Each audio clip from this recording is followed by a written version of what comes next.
10, 9, 8, 7, 6, 5, 4, 3, 2, 1, 0.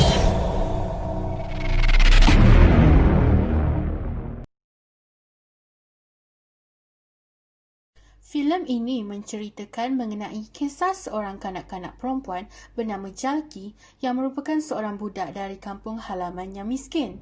Jalki telah terpisah hubungannya dengan adik lelakinya yang bernama Babu kerana adiknya itu telah dijual kepada pemilik kilang yang bernama Ramnat.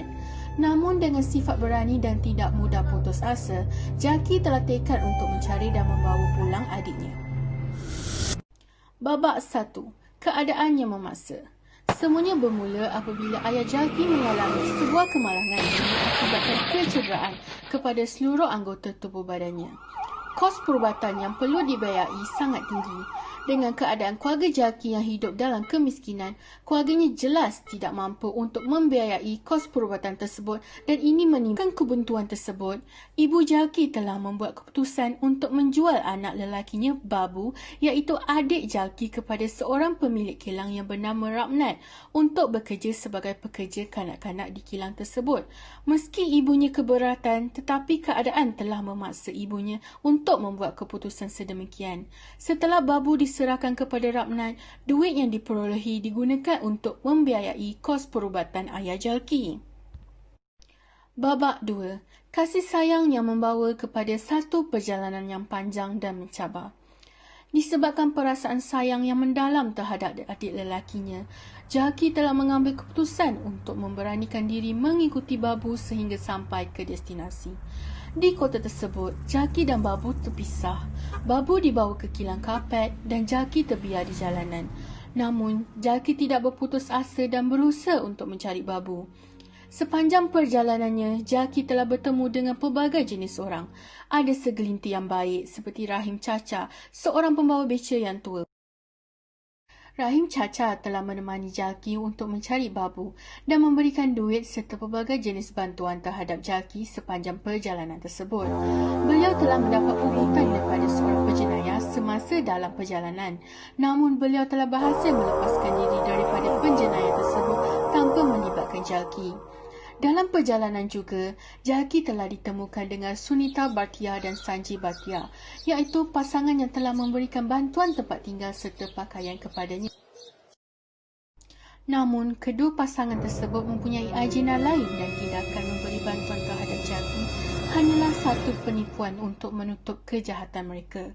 Hal ini kerana Sanji Bhatia sebenarnya merupakan seorang pegawai yang turut bersubahat dalam aktiviti penyeludupan kanak-kanak tersebut dengan merasa polis dan mendapatkan keuntungan daripada penyelidik tersebut. Selain itu, sepanjang pencarian adiknya Babu, Jalki telah mengharungi pelbagai cabaran. Antara cabaran yang dilaluinya ialah dia diculik namun berjaya melepaskan diri.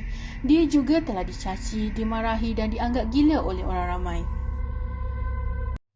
Setelah menjumpai beberapa petunjuk di mana adiknya berada, Jalki telah ditangkap oleh pemilik kilang dan terserempak dengan seorang pegawai polis bernama SDM Akhilesh. Namun, beliau merupakan salah seorang daripada pegawai polis yang telah mengambil duit rasuah daripada ahli sindiket untuk kepentingan dirinya sendiri. Walau bagaimanapun, pegawai tersebut telah insaf di akhir cerita dan membantu Jalki. Jalki juga telah bertemu dengan seorang wartawan wanita bernama Priti Vyas. Apabila Priti Vyas mengetahui bahawa Jalki sedang mencari adiknya yang telah diambil oleh sindiket, beliau telah membantu Jalki di pertengahan cerita ini dengan menggunakan kelebihannya sebagai wartawan untuk mendapatkan bukti tentang penculikan kanak-kanak serta menyelidiki kilang sindiket tersebut. Kemudian, segala bukti telah diberikan kepada pihak mahkamah namun masih tidak dapat membuktikan bahawa pemilik kilang itu salah kerana hakim mahkamah juga telah dibayar dan dirasuah oleh pemilik kilang. Akibat marah dengan keputusan mahkamah yang tidak adil, Jalki telah melontar selipar ke arah hakim waktu pengadilan dan melarikan diri daripada ditangkap polis. Namun, ketika sedang melarikan diri, Kemalangan telah berlaku terhadapnya di mana Jalki telah terjatuh tangga dan terpaksa menjalani pembedahan dengan kadar yang segera. Setelah sedar daripada pembedahan, Jalki didatangi seorang lelaki bernama Kailash Satyarthi yang memperjuangkan hak kebebasan kanak-kanak. Beliau membawa Jalki serta ramai yang terlibat termasuk anggota polis untuk menyerbu kilang karpet itu untuk mencari babu serta membebaskan kanak-kanak lain. Lebih daripada 30 orang kanak-kanak termasuk babu telah dijumpai dan diselamatkan. Pemilik kilang serta rampasan iaitu orang yang mengambil kanak-kanak itu daripada kampung mereka telah dijatuhkan hukuman penjara dan kesemua kanak-kanak telah dibawa pulang ke rumah mereka dengan selamat. Berdasarkan cerita Jalki 2019, terdapat beberapa nilai murni yang dapat kita jadikan sebagai pedoman. Yang pertama ialah nilai keberanian. Sebagai contoh, Rahim Chacha menyelamatkan kanak-kanak di kilang karpet walaupun berdepan dengan penjenayah. Disebabkan keberanian Rahim Chacha, masyarakat sekitar juga turut serta dalam operasi menyelamatkan kanak-kanak tersebut. Contoh ini menunjukkan bahawa masyarakat memerlukan pemimpin yang berani untuk melawan sesuatu yang tidak patut dilakukan. Seterusnya, nilai keazaman. Sebagai contoh, Jalki bersungguh-sungguh dan tidak berputus asa dalam mencari adiknya Babu walaupun diherdik, diculik dan sebagainya. Berkat keazaman Jalki, beliau dapat ditemukan kembali dengan adiknya Babu. Ini menunjukkan bahawa keazaman yang tinggi adalah penting untuk mencapai keinginan yang kita impikan. Selain itu ialah nilai baik hati. Sebagai contoh, seorang penarik beca memberikan wang hasil pekerjaannya kepada Jalki dalam usaha mencari adiknya Babu walaupun penarik beca tersebut tidak mengenali Jalki. Penarik beca tersebut juga membantu Jalki mencari adiknya yang hilang. Ini menunjukkan kita mestilah sentiasa menolong orang yang berada di dalam kesusahan walaupun kepada orang yang tidak kita kenali.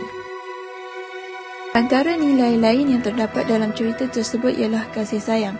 Sebagai contoh, walaupun ibu Jalki telah menjual anaknya kepada orang lain demi menampung perbelanjaan perubatannya, ayah Jalki tetap risau akan keselamatan anaknya berbanding kesihatannya sendiri.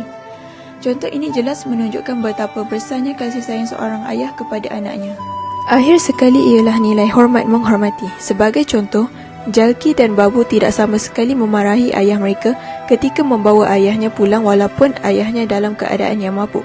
Contoh ini menunjukkan bahawa kita perlu sentiasa menghormati ibu ataupun bapa walau dalam apa-apa keadaan sekalipun.